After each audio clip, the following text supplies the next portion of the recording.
Inside the $3.2 billion Air Force One.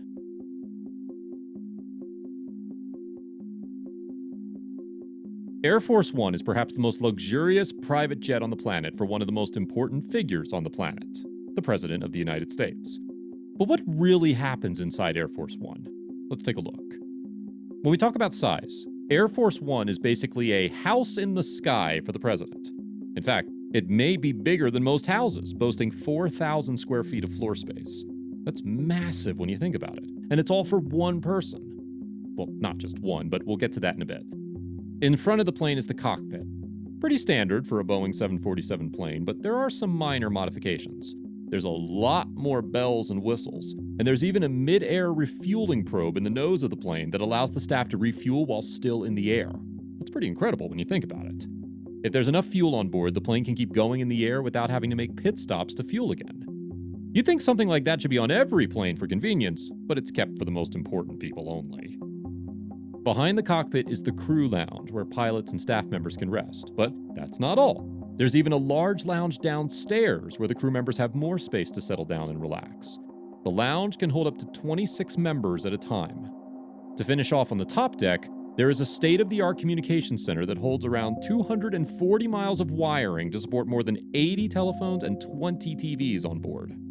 The center also has the latest radar tracking and defense systems, and is fully shielded from electromagnetic interferences and even a nuclear explosion. Basically, the aircraft is indestructible and impenetrable. For something that's used to fly the President of the United States, you would expect nothing less. I mean, just look at the car that presidents use. But that's for another video. Moving on to the main part of the plane. The President's private chamber includes a bed, sofa, dressing room, a bathroom, and even a gym. Behind these chambers lies the President's Oval Office. This is where the President can conduct important business and meet with special guests on board the plane. It used to be just an office where face-to-face meetings would happen, but ever since the September 11th attacks, the office was equipped with the necessary telecommunications equipment that could allow the President to broadcast to the nation from up in the sky. Basically, an acting president could potentially live in the plane and perform pretty much all of their duties at the same time. In the form of a zombie apocalypse or nuclear war, this thing could keep important people up in the air for a very long time. Moving behind the Oval Office, we can find the medical suite, which is full of all the latest equipment you could think of. You can find a defibrillator, blood supplies, and all equipment necessary to perform emergency first aid without having to leave the plane. The place can even function as an operating room if the need arises, and there's a qualified doctor on board at all times in case of emergencies. The next thing along the corridors you can find is a gallery, which is much larger than your usual gallery on a plane.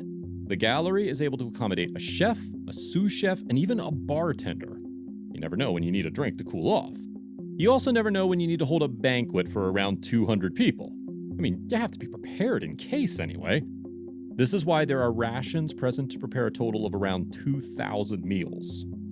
The plane can hold up to 100 people, including staff members, anyway, so it makes sense to have that much food on board. And you never know when a nuclear war could break out, so it's best to be prepared.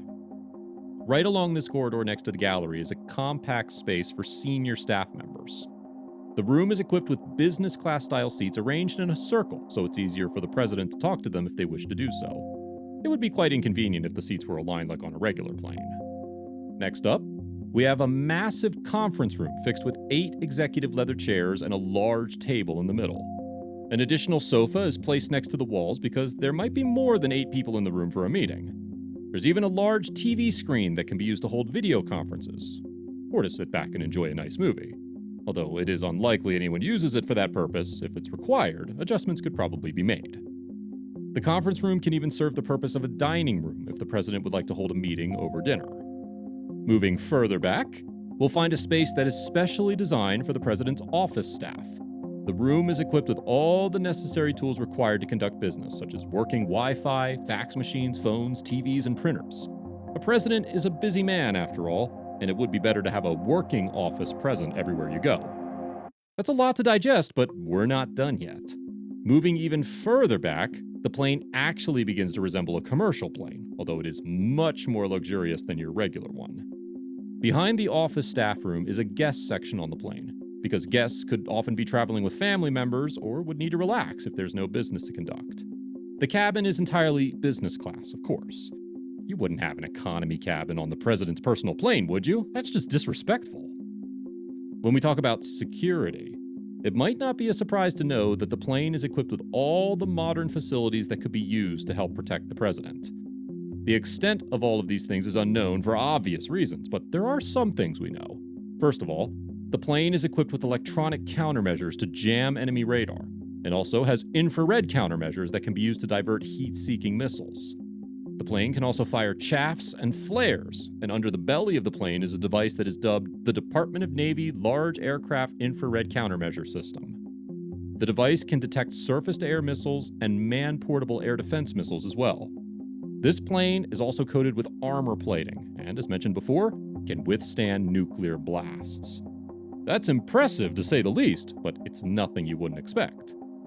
What's interesting are the many facilities that the plane has which are hidden from the public. Some conspiracy theorists argue that the plane doesn't only have features that can be used to defend the plane, but also ones that are used to fight back. It's only up to the imagination the kinds of things a plane of this magnitude and importance can hold. There's a couple of movies made about Airforceone, and in one of these movies, we can see the president escape in a secret air pod fitted into the plane. Get me to the pod.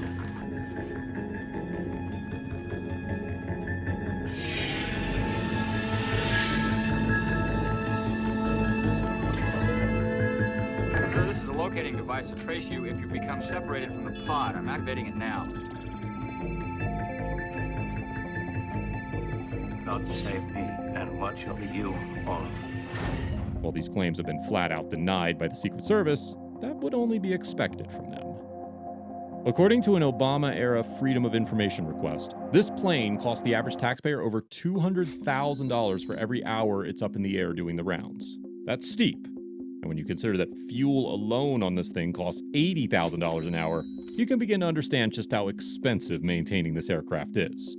The current model might cost around $3 billion, but it most likely costs much more than that just to maintain this thing.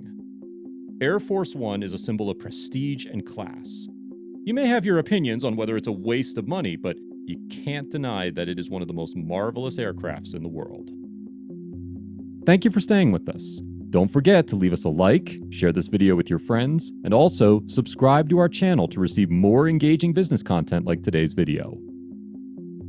Hey, if you enjoyed our video, you just have to watch this one.